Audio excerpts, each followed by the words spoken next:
زي ما انتم شايفين كده يا شباب، في شهر واحد تقدر تحقق المبلغ ده، وكل يوم هتشتغل دقيقة بس. $337 زي ما انتم شايفين على جرين سكرين، ما اخدش نص دقيقة شغل. 137 $168. وازيكم يا شباب، عاملين ايه؟ يا رب تكونوا بخير. النهارده هعلمك ازاي تشتغل دقيقة واحدة بس في اليوم. بس الحوار في الاول لازم طبعا يكون متعب، يا اما تروح تشتري قناة. فهنجمع الموضوعين في الفيديو بتاع النهارده، وهكلمك يا تشتري قناة اجنبية بالطريقه الصحيحه وعشان تشتغل دقيقه واحده في اليوم تعمل ايه، يا اما تنشئ قناه وتخليها تروح للمحتوى الانجليش وهتشتغل برضه هي الدقيقه بس. الا انك تنشئ قناه الموضوع اصعب بكتير، لان في حاجات كتير لازم تعملها. فبيوفر عليك الشراء طبعا، ان هو عمل كل اللي انت هتشتغله دوت، فعشان كده هتكون غاليه شويه. وهنبدا بالموضوع الاسهل طبعا، انك تشتري. وبعد كده الموضوع التاني هنخش فيه بعد ده. الاول علشان نقدر نشتري بنعمل ايه؟ بنخش على الفيسبوك وبنخش بيع وشراء قنوات يوتيوب.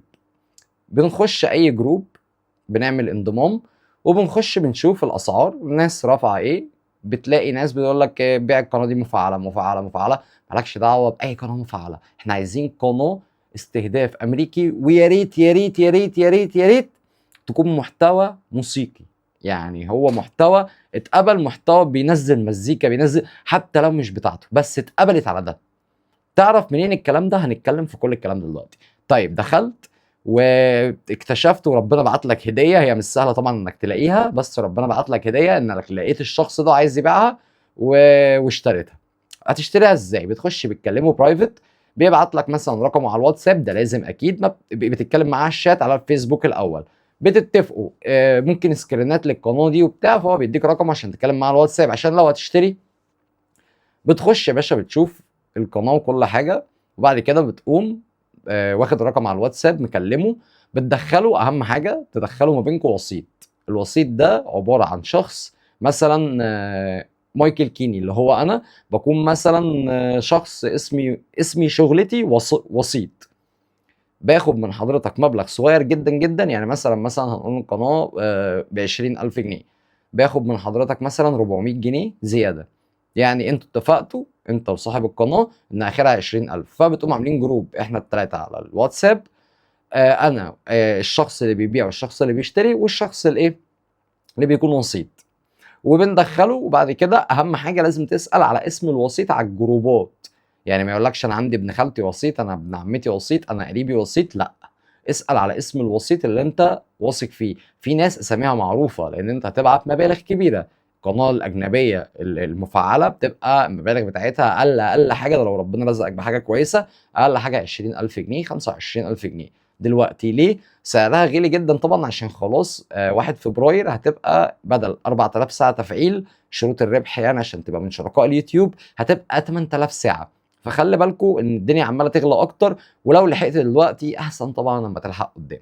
طيب عشان ما تقعش برضه في مشاكل او اي حاجه، دلوقتي اتفقتوا ودخلت وشفت ان القناه هتناسب اللي انت عايز تعمله، محتوى موسيقي. طب لو مش محتوى موسيقي هنتكلم في الكلام ده طبعا قدام، بس خلينا ان ايه، ربنا رزقك وان انت جبت واحده محتوى موسيقي. اخدت يا باشا القناه، فلازم حضرتك بتكمل عليها محتوى موسيقي تاني شويه. تمام. والاهم من كل ده، انا بعت للوسيط اقول له على كذا شرط ليا الاول. اول شرط اقول له انا هبعت لحضرتك طبعا الفلوس. هو انت المفروض الاول بتبعت للوسيط الفلوس، اللي هو مثلا لو ب 20,000 فانت بعت له 20,000 و400 جنيه اللي هم بتوعه، اللي هم هيروحوا كده كده للوسيط. ده على حسب الاتفاق، ساعات انت ممكن تدفع وساعات تقول له ايه، طب خلاص انا هدفع 20,000 بس شيل انت الوساطه. فهو ايه، البايع هيشيل هو الوساطه على حسب الاتفاق عادي يعني. فبتقول له الوسيط انا معلش يعني هشوف القناه. انت كده كده بتبعت له الفلوس في الاول. انا مش عارف، انا دخلت المواضيع في بعضها. هتبعت له الفلوس، اول ما بتبعت له الوسيط بيقول له ايه تم، ابعت له القناه. فانت بتبعت له الجيميل بتاع حضرتك، فبيقوم التاني محول لك للجيميل بتاعك انك بقيت مسؤول. طب هل بياخد وقت قد ايه؟ بياخد مده اسبوع، عشان كده احنا بنحط هنا الوسيط بيكون الضامن الوحيد. بياخد اسبوع عقبال ما حضرتك بتخش تقدر تشيل المسؤول اللي هو صاحب القناه اللي باعها لك، تقدر تشيله وتبقى انت مسؤول كلي، ويبقى هو ملوش اي تحكم تاني. ساعتها بعد الاسبوع ده ما بيعدي وبتخش وبتشيله، بتخش تقول الوسيط على الجروب تمام انا شلته كده، هو بيقوم محول له الفلوس. فهمت ليه شغلانه الوسيط؟ خلاص بقى نيجي لشغلانتنا احنا. اهم حاجه فحص القناه في الاول خالص. لما اجي افحص القناه ما الاقيش القناه ميته، ده اول شرط عندنا. يعني ايه ميته؟ يعني مثلا بقى لها 70 يوم ما نزلتش حاجه، 60 يوم ما نزلتش حاجه، ما اشتريهاش نهائي. حتى لو لقيتها موسيقى ما اشتريهاش. ليه ما اشتريهاش؟ الشخص ده عارف ان هي هتقف ربح، فهو خايف ينزل فيديو تاني، فهتيجي على حظ حضرتك. وكل دوت عندي فيديوهات بيه ان احنا مشتريين ومجربين كل حاجه، كل القنوات اللي في الدنيا، من اندونيسي باكستاني لانجلش لعربي لكله، لجيمنج لطبخ، اشتريت كل حاجه ومجربين. فهو عارف ان القناه دي هتقف ربح، فهو ما صدق فعلها، وان هي راحت محتوى اجنبي، الله دي كده تمام. لا بالنسبه لنا ما تجيبش 5000 جنيه، ما تجيبش 3000 جنيه. بالنسبه لحضرتك طبعا انت لقيت حاجه لقطه عشان انت داخل مش فاهم، فلازم تبقى فاهم كويس جدا المعلومه دي. طيب اشتري قناه ما نزلتش اخرها 3 ايام، مع الاسبوع اللي حضرتك هتاخده من اول يوم انت بتاخدها انت مسؤول عنها. يعني انت من اول يوم بقيت جوه تقدر تخش الاحصائيات، تقدر ترفع فيديو.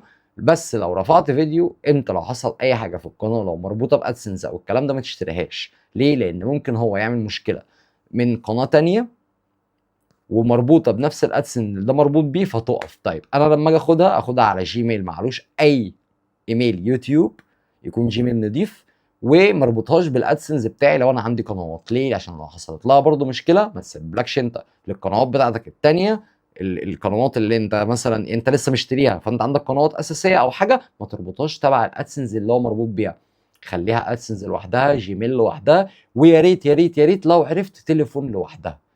اي تليفون كده تعبان، انت داخل على شغل فانت لازم تصرف، يعني حضرتك لازم تصرف ايه عشان ده شغل.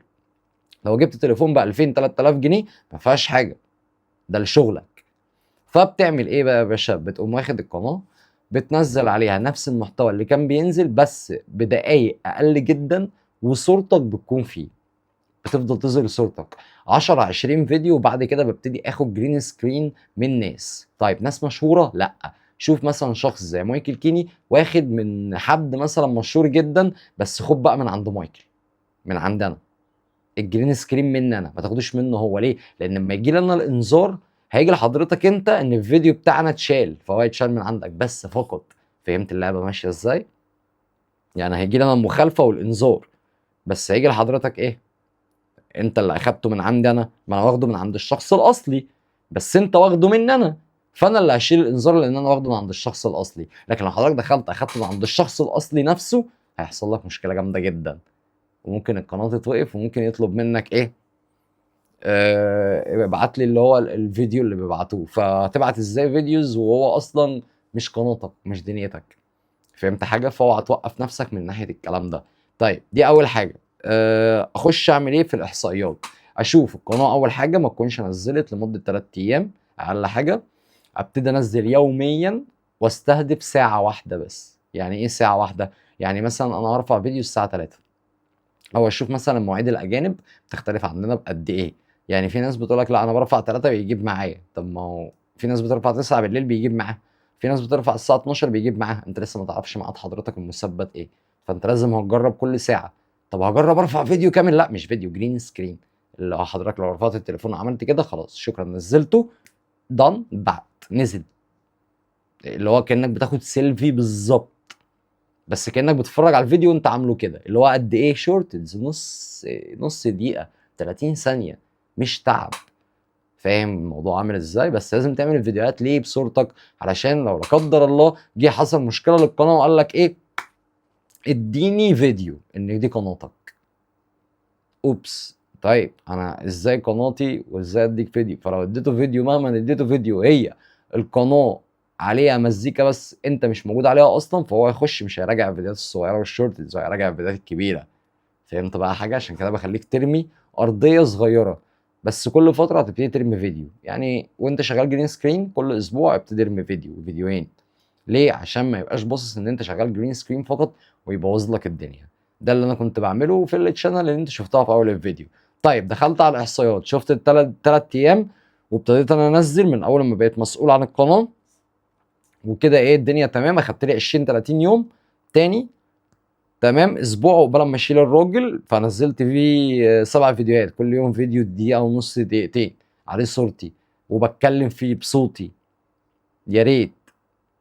فاهم؟ انت مش هتخرب لو تعرف تقول كلمتين انجليش، هات شات جي بي تي واطلع قول اي كلمتين، اي كلمتين، قول له اي كلمتين انجليش، هيقول لك قول كده انا عندي قناه كذا كذا كذا ومش عارف ايه، وكلمه هيقول لك قول الجملتين دول، هاتهم. ولو مش عارف تترجمهم، مش عارف تقراهم، حطهم على جوجل واسمعهم وقولهم، احفظهم وقولهم. مش فيش اسهل من كده، دقيقه نص دقيقه بس اعمل فيديوز، اعمل فيديوز في صوتك وانت عشان لما تيجي تقدم. طيب ايه تاني اشوفها في الاحصائيات؟ تشوف الفيديوهات دي رايحه ايه. ممكن يكون اوكرانيا، يبقى ده بوت. ممكن يكون فرنش، فرنسا. ممكن يكون انا عايز يو اس اي، اهم حاجه تبعنا يكون يو اس اي، ما يكونش بوتات، ولا هو رافع من صفحات ولينكات ومحقق الساعات من صفحات ولينكات وموديها بوتات، لان هو ممكن يثبت لك بالاحصائيات ان هو رافع. بص انا عندي يو اس اي، طب ما انت ممكن تبقى جايبها لينك، انا هعرفها منين؟ تعرفها من الفيديو وهو شغال. يعني حضرتك في اول الفيديو لو رجعت تاني بصيت هتلاقي عندي على الشمال خلاصة شورتز مش عارف ايه الكلام ده، نوع المشاهدة جاية منين. تمام. ولو دخلت الاحصائيات من جوه على احصائيات الفيديو نفسه، حتى لو شورتز جرين سكرين، بتخش تشوف بيقول لك دي جايه منين والكلام ده. واهم حاجه يكون كل شويه بيحقق، فانت هتقعد تفحص القناه اول لما تستلمها، وهتقول الوسيط لو سمحت انا مشتري قناه اجنبيه ثمنها غالي، شرطي الوحيد قبل ما تدفع له اي فلوس، والشرط الوحيد ان افحصها ان كلام الراجل ده سليم ولا هو مفعلها بوتات. وهو هيوافقك على الكلام طبعا. او لما هتحول له، مش وحش انك تخسر 400 جنيه. يعني اول لما هتحول له الفلوس مثلا 20400 جنيه لو اتفقتوا على كده، ف انت خلاص بعت لك القناه، بقيت مسؤول، دخلت فحصت لقيت لا ايه ده، القناه قعدت معاك يوم، لا دي الفيديوهات دي ما بتجيبش مشاهدات. ليه؟ لان هو كان جايبها بوتات، فعمرها ما هتجيب مشاهدات عاليه. يعني شوف ان هي مثلا وهي معاه بيقول لك اصل فيها مش عارف 30 $40، اصل مش عارف ايه، وكل ده هيتحسب. يعني كل ده هيتحسب ان حضرتك واخده، هيتحسب عليك في الميزانيه الشراء. فاصل مش عارف القناه متفعله بقى لها كام يوم، ما تاخدهاش لو كام يوم. يعني ليه كام يوم؟ ممكن هو بوتات سريعه. لان اللي فعل قناه زي كده بيقول لك لو في الخير ما كانش رماد طير، القناه اللي زي كده ما تعملش اقل من 50 70 الف جنيه، فعمره ما يدالك برقم زي ده. تمام. فعايزين نركز بس في المعلومه دي. مش ما تفرحش لما تلاقي قناه زي كده ورخيصه، وممكن تفرح وممكن هو يكونش فاهم، فانت ربنا رزقك فمش هتضحك عليه برضو، انت داخل تشتري وهو عرض وطلب وكل حاجه. بس الموضوع صعب فوق ما تتخيل، لازم تغوط فيه، ما تدفعش فلوس وخلاص. احنا كنا بندفع وخلاص فاتعلمنا الحمد لله، بس ندمنا برضو يعني. على قد ما ندمنا على قد ما اتعلمنا، على قد ما دفعنا على قد ما طالعين نفيد اخواتنا. طيب تمام. ايه اللي اقدر ابص عليه تاني؟ هتفضل مركز مع المشاهدات، والتلات ايام اللي احنا قلنا عليهم، 4 ايام، اسبوع ما نزلش حاجه، هتلاقي الفيديوهات القديمه شغاله بتجيب. افضل متابعها، ما تنزلش اول يوم، نزل تاني يوم. اول لما تنزل الفيديو وتشوفه، او اقول لك نزل اخر اول يوم، وقول له قول للراجل انا شرطي الوحيد ان انا انزل فيديو واحد مش مخالف نفس الفيديو. اقول لك على حاجه، نزل لي انت فيديو، نزل لي فيديو قبل ما تدهاني، وبعد الفيديو ابعت لي الاحصائيات انا شاري، وابعت الفلوس للوسيط. وما تخليهوش يبعت لك القناه غير اما يعمل كده، ينزل الفيديو عنده وتشوف ان الفيديو شغال وانت جوه. فاهمني؟ تشوف الفيديو شغال عادي، خلاص شورتز مش عارف ايه، هل اليوتيوب وداه لكام واحد، اقترحوا على كام واحد، مش عارف ايه الكلام ده كله. الاقتراحات والدنيا دي اهم من المشاهدات. ما ممكن برضه هو يبقى مسؤول وحضرتك مسؤول ويقوم ضارب بوت وجايب لك بيه مشاهدات وكاتب لك خلاصه شورتز. طب ما خلاصه ازاي وهو ما اقترحوش؟ ركز كويس قوي بقى. تمام. طيب انا مش بحاول اخوفك، بس بحاول احذرك قوي، لان الموضوع ده محتاج ناس بروفيشنال جدا جدا جدا في البيع والشراء، بتكون دي شغلانتهم اصلا، بيع وشراء قنوات يوتيوب. دي شغلانة التاجر ان هو يفحص ويعمل والكلام ده. يعني انت مش عيب خالص لو عندك حد من اصحابك او عرفت تجيب تاجر من جوه واديت له 500 جنيه او 1000 جنيه، احسن من 20000 جنيه يطيروا منك تدفعهم من هنا اسبوع، تيجي تشغل القناة من هنا تتقفل منك. يبقى كأنك معاك سوري قناة لسه تحت الانشاء. ليه؟ لانك لازم تمسح الفيديوهات دي كلها وتبتدي تنزل فيديوهات تاني وتحقق ال 4000، لا هيبقوا 8000 بقى ساعتها خلاص. يعني كلها كام شهر؟ احنا في 8 دي 9 10 11 12 واحد، معاك 5 شهور مش تلحق تحقق فيهم لان انت هتمسح. فكلمة هتمسح دي فانت هتوقع القناة جدا، وهي كانت حاجة فهيبقى عليها زوم ان جامد قوي، فخلي بالك من النقطة دي. طيب دي اول نقطة، ان انا لو اشتريت. طيب عايز تقول ايه تاني نقطة؟ تاني نقطة بقى، لو انت عندك الوقت انك تنشئ قناة، تمام، ده السليم جدا بقى، ده السليم منه. اعمل انشاء قناة من اول لما تخلص الفيديو ده.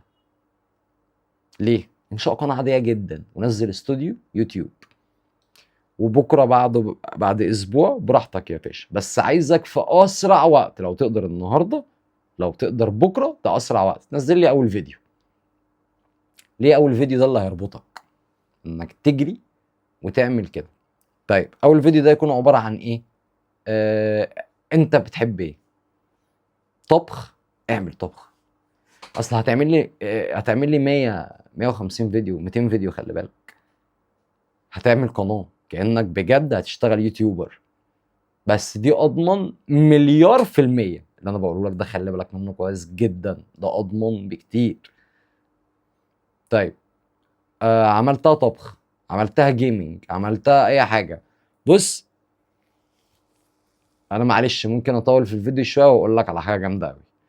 هعملها مثلا جيمنج. انا مثلا معايا تليفون تاني ممكن اجيبه. معايا التليفون ده، فممكن اقوم فاتح التليفون ده كده واقوم ايه، عامل ريكوردنج، اللي هي بتكون الريكورد راح فين، علامة الريكورد اللي انا بسجل الشاشة، تمام، او مسجل الشاشة ده. في ناس بتبقى عندها نقطة مدورة حمراء، وفي ناس بتبقى عندها مسجل الشاشة ده. واقوم مثلا فاتح اي لعبة من الالعاب بتاعه، واقوم مشغلها ولعب. بعد ما العب اقعد ساعة بلعب. مش صعب عليك، انت بتلعب بس، مش محتاج اي صوت، مش محتاج اي حاجة. العب يا باشا في دوشة في اي حتة. وبعد كده نزل ايه الفيديو دوت على، لو انت مثلا معكش غير الموبايل ده. تمام. هات فلاشة، اشتري فلاشة، واشتري الوصلة اللي بتخش في التليفون مكان الشاحن هنا وفلاشة، وخده حطه على الشاشة. وانت بتتفرج عليه هات تليفونك ده حطه كده يصورك، وايه، صور نفسك وانت بتتكلم كأنك بتلعب لايف. وخد الفيديو الساعة ده نزله. تمام. انا هخليك تحقق الشروط كمان يعني. بص انا بس بوصلك لفين. خد الفيديو ده نزله وات ايفر بقى. انت بتعمل ايه؟ بتعمل اكل، بتعمل اي حاجه، بس كل ما تعمل فيديو وقته اطول كل ما يكون احسن بكتير. طيب هنعمل ايه؟ هنعمل فيديو ساعه يا عم العب ساعه عادي، واقعد اتكلم. ايه ده جمدان، ايه ده، مش ما تركزش قوي ان انت تبقى جيمنج. يعني انت قدام اصلا انت مش محتاج، انت محتاج تقفل مجموعه فيديوهات وخلاص. تتشاف ما تتشافش، انت كده كده انت اللي هتحقق. ازاي؟ هقول لك دلوقتي. فهتقوم جاي نزل اول فيديو، تاني فيديو، تالت فيديو، كل يوم نزل لي فيديو لحد ما تنزل ال 100. 90 يوم، 3 شهور، 3 شهور و10 ايام. يعني انت بتتكلم في 3 شهور ماشي. هتقعد تنزل كل يوم فيديو، كل يوم فيديو. ايه كل يوم؟ معلش لو لعبت ساعة وصورت ساعة ومنتجت ساعة واخدت 3 ساعات من يومك، 3 ساعات من ال 24 معاك 21. اشتغل 3 ساعات بس. هو مش شغل، هو تسلية للعبة. مش لازم لعبة واحدة. اختلف بقى، اي حاجة نزلها في وشك، اي حاجة العبها. هتتسلى وهتعرف العاب كتير وهتعرف تقعد قدام الكاميرا وهتستفاد. وهتنزل اللي بعد كده الفيديو هنا يبقى عندك على التليفون، نزلهم على المونتاج حطهم على بعض فوق بعض، شكرا. نزلهم على القناة مع عندك برضو من على التليفون، ومنزلهم على القناة. نزلتهم بقى عندك اول فيديو، مبروك عليك. انت من ساعه ما نزلت اول فيديو بيبتدي يعد عليك 365 يوم، لو عدوا الساعات كلها بتنقص. طيب يبقى انا كده مسكتك من ناحيه اول فيديو. انت نزلت اول فيديو، يبقى انت ايه، هتفضل تفكر ده في يوم عدى ما صورتش فيه، ده في يومين عدوا ما صورتش فيهم. كده انت هتمسك نفسك من تصوير اول فيديو. عشان كده بقول لك النهارده او بكره، فاول لما هتنزله ما تستناش ان انت تنزل اول فيديو. اول فيديو خليه اسرع فيديو ينزل، عشان ده اللي هيحمسك انك تشتغل. تمام. بعد كده هتقوم منزله وجاي يا باشا عامل واحد تاني منزله، وهكذا. اما تشوف اي حد من صحابك قول له لو سمحت اسمع الفيديو ده بدوت 25. يعني ايه دوت 25؟ والدك، والدتك، اختك، اخوك، الناس دي قول لهم اسمع الفيديو ده بدوت 25، ساعدوني انا ببني قناتي، ببني مستقبلي. يعني ايه دوت 25؟ لو جيت عند كلمة السرعة بتلاقيها واحد، هتيجي عند علامة الترس اللي تحت دي عند الفيديو، كأن حضرتك دلوقتي فاتح الفيديو بتاعي، دوس على علامة الترس، دوس هتلاقي السرعة واحد. لا نزلها لحد الاخر، قللها، هتلاقيها جت ايه دوت 25. هتلاقيني بتكلم بطيء بطيء كده، فاهمني؟ فانت كده عامل فيديو ساعة، الشخص اللي يتفرج عليك هيتفرج عليك 4 ساعات، عمل لك 4 ساعات. طيب هنقول 200 فيديو، 200 فيديوز بالمثال يعني، كل واحد ساعة، 200 فيديوز يعني انت بتتكلم في 6 شهور، 7 شهور. 7 شهور انت كل يوم بتعمل فيديو 3 ساعات، كل يوم بتاخد 3 ساعات من يومك. مش قصة، انت كده مش كونتنت كرييتور، خلي بالك. انا بقول لك اي حاجة يعني، اللي هو اسهل من ما تتخيل. يعني انت لو عايز في اليوم تشتغل 6 ساعات وتيجي على نفسك، بدل 7 يبقوا 4، 3 وحاجة، 3 شهور وحاجة وتفعل، فاهمني؟ تعمل فيديوهين في اليوم سهلين جدا جدا فوق ما تتخيل. انت مش لعبت يا باشا؟ اقعد حط التليفون كده زي ما انا حاطط الكاميرا قدامي، بص كده للشاشه واتكلم. يعني زي ما انا كنت في البدايه كده اهو، باصص للشاشه وبتكلم، وهنحط الفيديوهين فوق بعض زي ما انا هعمل دلوقتي. انا هحط الفيديو ده فوق الفيديو اللي انا كنت بكلم فيه حضرتك، احط شاشه صغيره بس بتتعمل من على التليفون، كاب كات. ومعلش يعني معظم الناس دلوقتي ماسكين تليفونات بسم الله ما شاء الله، ما فيش لود يعني، فاهمني؟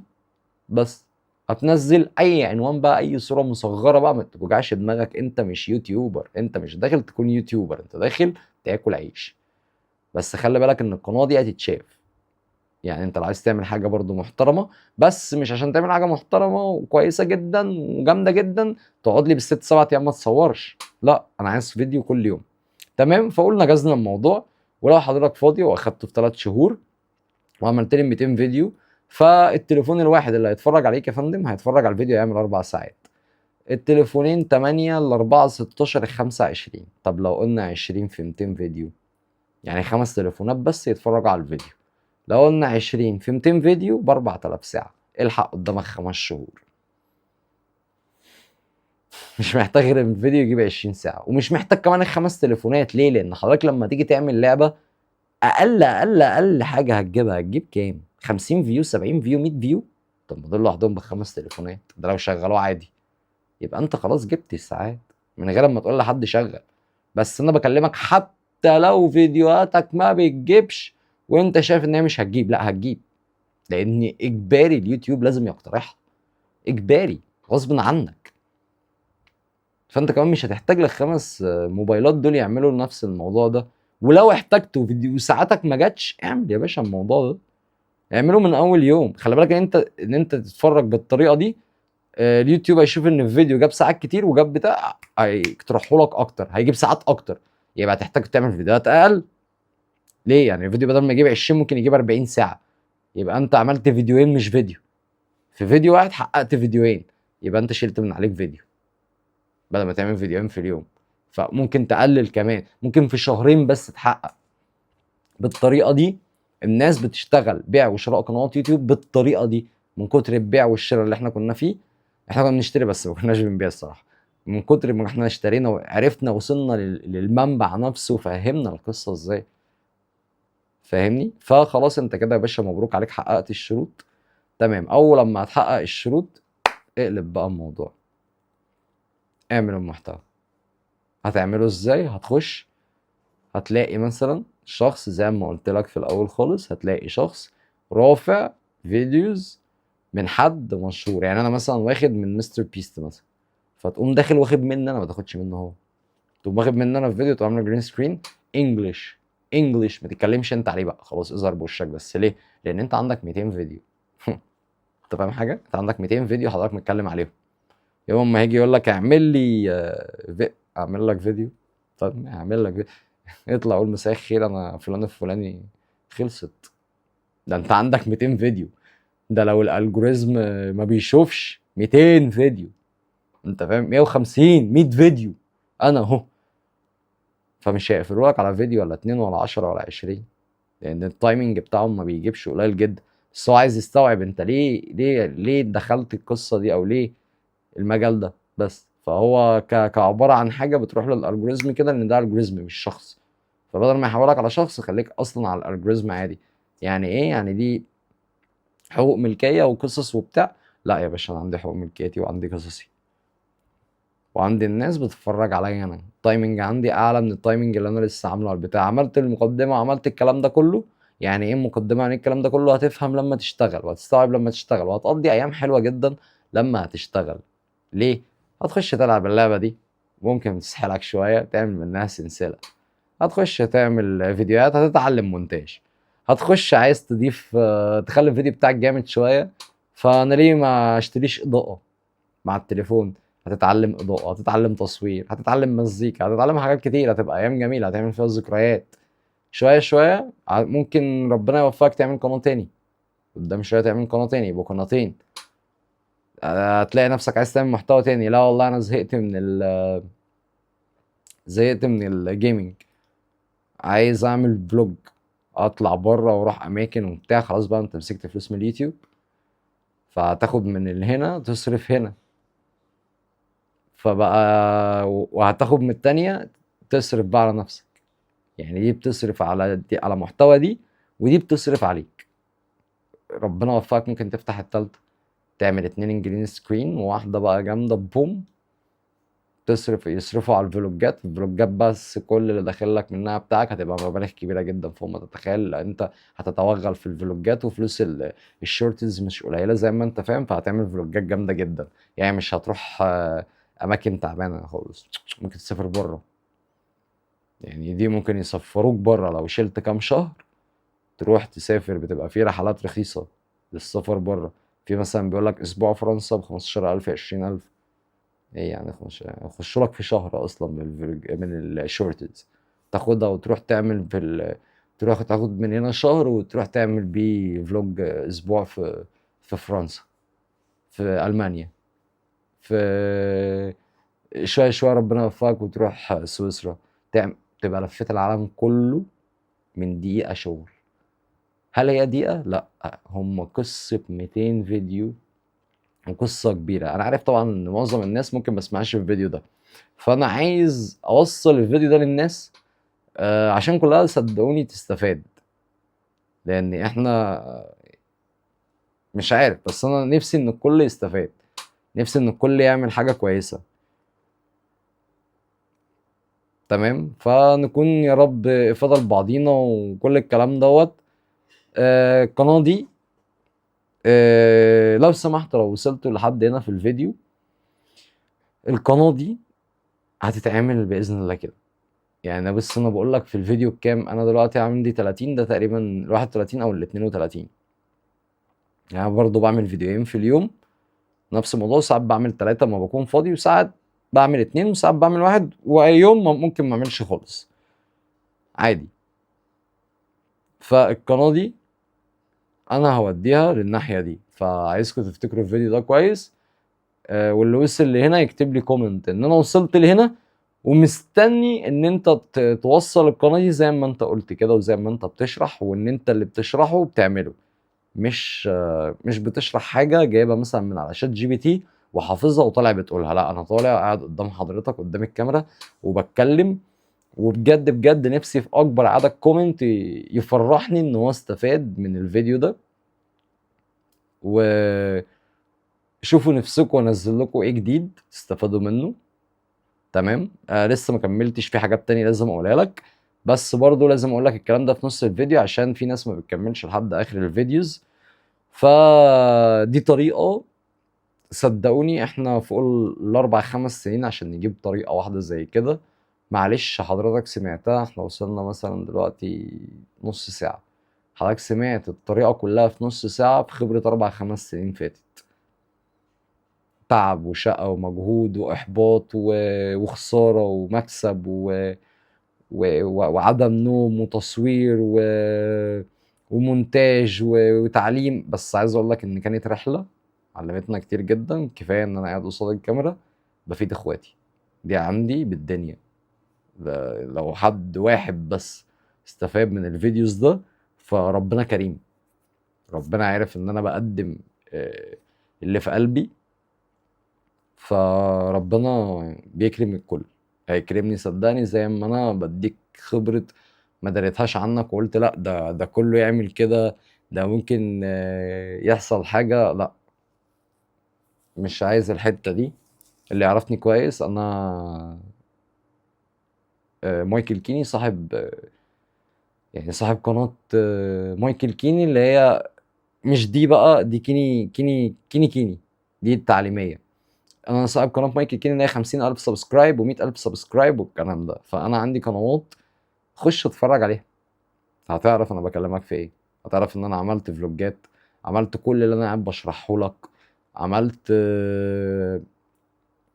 عملت العاب جيمنج كتير، عملت كل الكلام ده. تخش وشوف بنفسك وهتلاقي ان انا بقالي اكتر من 6 7 سنين على اليوتيوب. بس هتقولي ليه ما رميتش نفسك في كونتنت واحد؟ سبحان الخالق بصراحة. كل واحد ربنا بيكون عايزه يمشي في طريق عشان يقدم رسالة معينة. ده اللي انا استوعبته، ان هو ممكن يقفل لك باب رزق عشان انت في حاجة ممكن تقع فيها، ممكن يفتح لك باب من ناحية تانية خالص عشان خاطر ده خير ليك وهو بينقذك من حاجة. مش ممكن، ده اكيد، لان ربنا كريم جدا فوق ما تتخيل.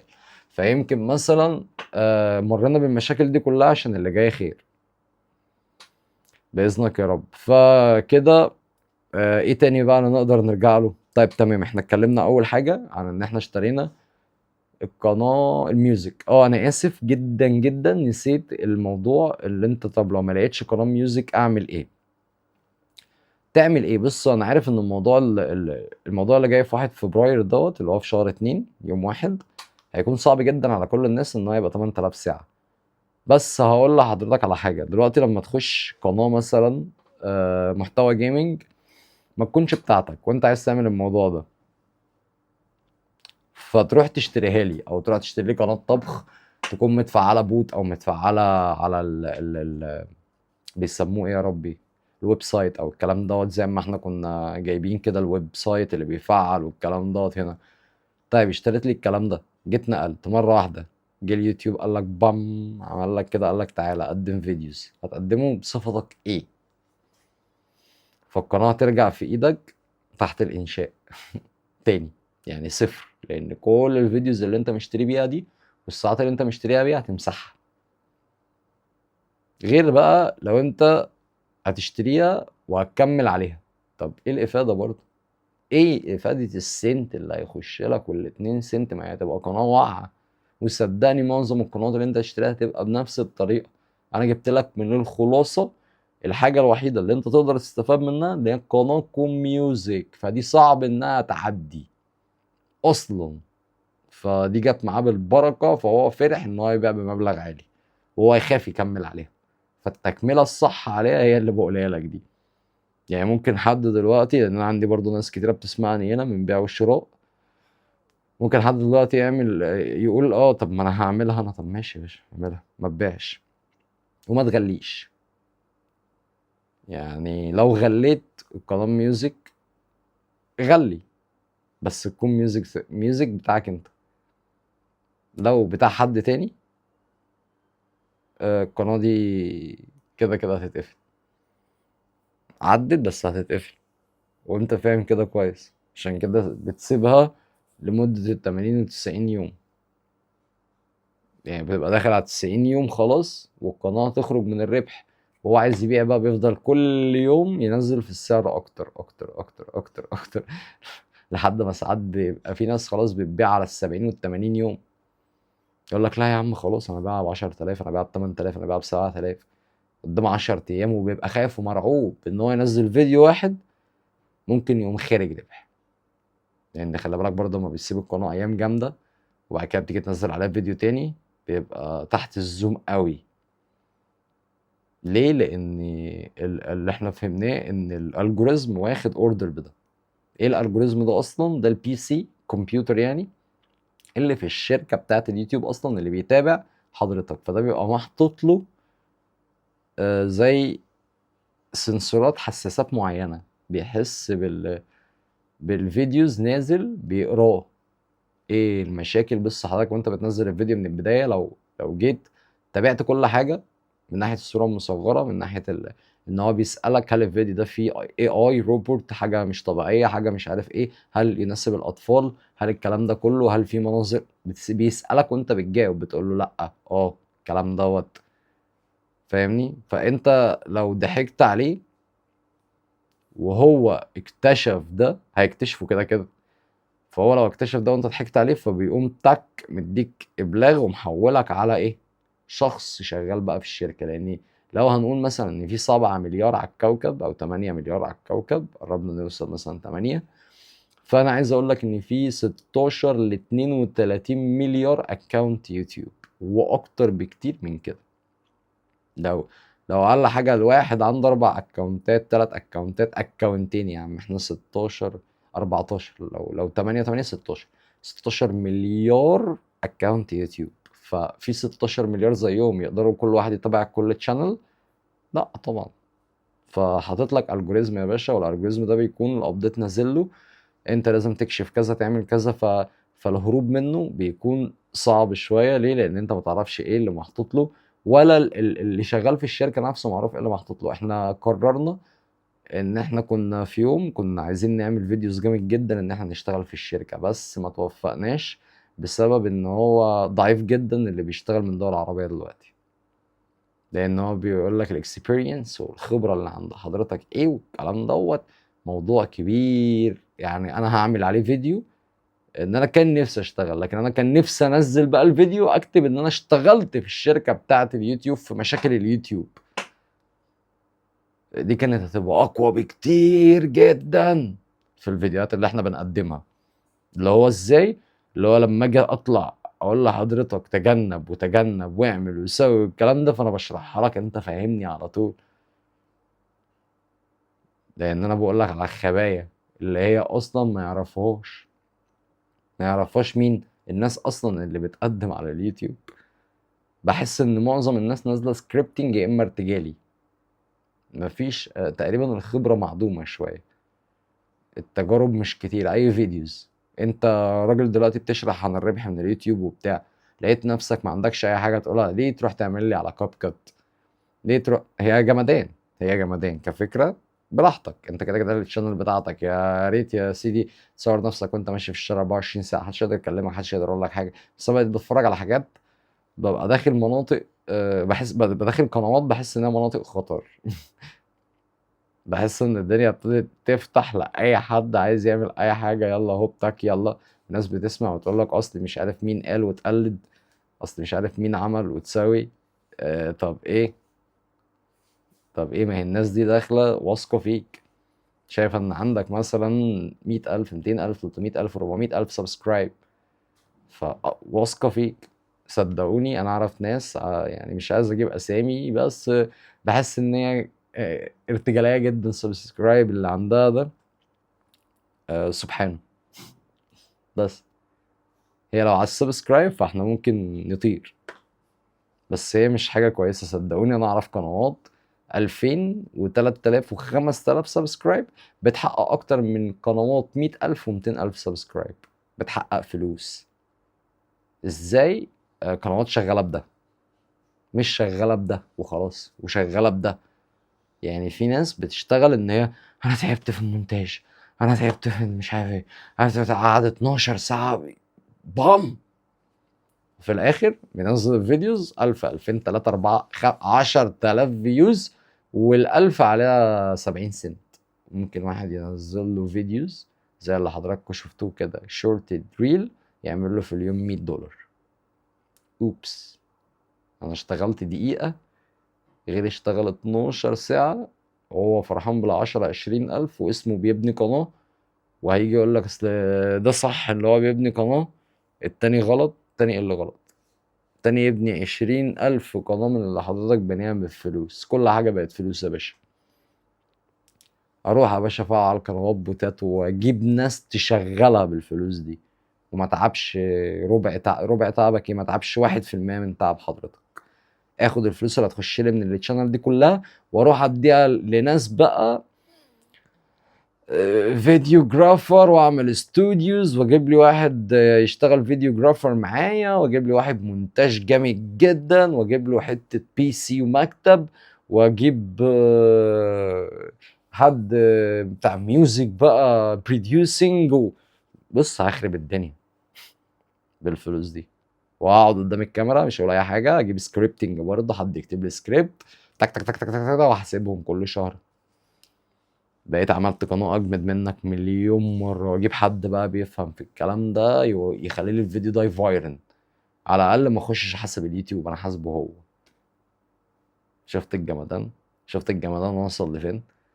معلش في ناس بدأ بتدخل كتير جدا، وفي ناس شغاله كده حتى وهي قاعده على كراسي بتشتغل برضو كده عتاله. صدقني اليوتيوب مش عتاله، الفيسبوك مش عتاله، التويتر، الانستجرام، السوشيال ميديا كونتنت كرييتور مش عتال. كونتنت كرييتور ذكي جدا، محتاج حد ذكي جدا يقدر يعمل حاجه كويسه جدا لنفسه. غير كده هتشتغل هتقول ايه يا 12 ساعة وانا ربنا ما وفقنيش؟ لا، ربنا مديك دماغ ومميزك، وربنا حابب ان انت تكون معاك الخير كله. ربنا ما بيكرهش الخير لحد، ده بيحب الخير جدا للناس كلها. فما تجيبهاش في ربنا، وهاتها في نفسك ان انت مش ناقصك اي حاجة. شوية تفكير، اعصر دماغك كويس جدا جدا. ومفيش حاجة اسمها ما عنديش فكرة، مفيش حاجة اسمها اصل انا مش قادر اظهر قدام الكاميرا، مفيش حاجة اسمها انا مش عارف اعمل مونتاج. انا بدأت حضرتك وانا جاي من حتة تانية خالص. اللي يعرف قصتي انا حكيتها كتير، اللي يعرفها يعرف ان انا جاي من ورا الكاميرا. فباختصارا كده ده موضوع صعب جدا. يعني ايه؟ يعني انا كنت واحد فوتوغرافر وفيديوغرافر، انك تحطني قدام كاميرا ما ينفعش. فانا جاي من ورا لقدام، كنت من 12 سنة فوتوغرافر وفيديوغرافر. لسه بادئ يوتيوب من 7 سنين أو 6 سنين، كونتنت كريتور على اليوتيوب وفيسبوك وكل الكلام ده. بس انك تجيبني تحطني انا، دي استحالة. انا الصور دي ما كنتش بتصورها، ما كنتش برفع التليفون كده واتصور سيلفي مع اصحابي. انا اللي كان بيديني التليفون يقول لي صورني في الايام العاديه مثلا من اصحابي واحنا ماشيين وبتاع، اصل الفوتوغرافر بتاعنا اصل الكلام ده، ده انت بتصور كويس وبتاع. ببقى مخنوق ان انا ماسك الكاميرا وبصور، ما كنتش اعرف ان انا في يوم من الايام اقدر اقعد قدام الكاميرا دي. طب تعالى تصور معانا، ما بقاش طايق شكلي. ليه؟ ما اعرفش. انا بشوف كده على طول، واي فوتوغرافر فيديوغرافر بيشوف ده، بيشوف ان هو ما ينفعش يكون قدامها، لازم يكون وراها. لان هو بيشوف نفسه لو هو هيدي الشوتنج لشخص هيديه اقوى من ده بكتير، حتى لو الشخص اقوى منه. بس هي ما بتبقاش برضه غير بنظرة ان انا لو هدي الشوتنج ده لشخص هدي الطلقة دي كويسة يعني مش عارف ايه كده، فاهم؟ طلقة صورة يعني، صورة بتبقى عندنا اسمها طلقة كده، بتبقى جامدة اوي. ف عايزك تركز تشتغل بدماغك، لاني قدام شوية وانت بتعمل جرين سكرين هتلاقي كل الفيديوز بتاعتك اللي انت عملتها بوشك بتعلى. فبرضه حاول ما تكونش اي هبل، لان هتلاقي السبسكرايب عندك بيطيروا زي ما انت شفت في اول الفيديوز كده. بال2000 وبال3 وبال10 وبال20,000 سبسكرايب على الفيديو عندنا. في وقت لا يعدل 48 ساعة بتجيب بال1000. فانت السبسكرايب هيزيدوا عندك جدا، فهيخشوا وهيشوفوا فيديوهاتك، وممكن كمان فيديوهاتك اللي انت عاملها عربي دي يسمعوها اليو اس اي، فتبقى ترانسليشن، تبقى مترجمه. وممكن هو اليوتيوب لوحده يعمل كده. ممكن صوتك كمان زي بيست مثلا، ممكن صوتك كمان يتقلب لانجلش. فالله، بص بقى الار بي ام بتاعها راح فين. انت دخلت في مجالات جامده قوي، لازم تفهمها ولازم تعيشها. لو انت عايز تصنع محتوى ماشي وباصص للماديات، هو كلنا لازم نبص طبعا للماديات، لان احنا بنشتغل ليه؟ ما هو لو مش عايزين فلوس مش هنشتغل اصلا. فلو باصص للماديات لازم تركز كويس جدا، وتهلك نفسك في اول 200 فيديوز كويس جدا، واشتغل هنا عتال كويس جدا وبسجاء كويس جدا. يعني اتعب جسمانيا وعقليا في صناعة ال 200 فيديو دول، ومش طالب منك اكتر من كده. انا طالب منك بس 200 فيديوز في حياتك، كلهم مش هياخدوا منك 3 ل7 شهور. ده لو انت نايم نن خالص وعايز تشتغل 3 ساعات في اليوم، 6 7 شهور. لو انت شادد حيلك شويه وبتعمل فيديوين 6 ساعات في اليوم، ده بمنتجتهم بكل حاجتهم صدقني، وبتنزلهم ساعه. يعني احنا دلوقتي داخلين على ال 45 دقيقه. تمام. انا القناه دي هعملها زي ما قلت لحضرتك. انا رغيت معاك كتير وفهمتك كل حاجه عن المحتوى صدقني. مش قصدي ان انا اجيب ساعات، بس عايز برضه اجيب ساعات علشان نفعل القناة دي ونعملها زي ما انا حكيت في الفيديو ده. فلو تقدر انك على الراوتر بتاعك تسيب لي موبايلك وتسمع الفيديوهات 25% او تسمعها عادي، فطلع لي الفيديوهات دي بسرعة عشان نقدر ان احنا في اسرع وقت افرجك على القناة دي هتروح لفين. وبكده نكون خلصنا الفيديو. لو عايزين اي فيديوهات جديدة ما تنسوش تقولوا لنا في الكومنت، واقول لكم سلام.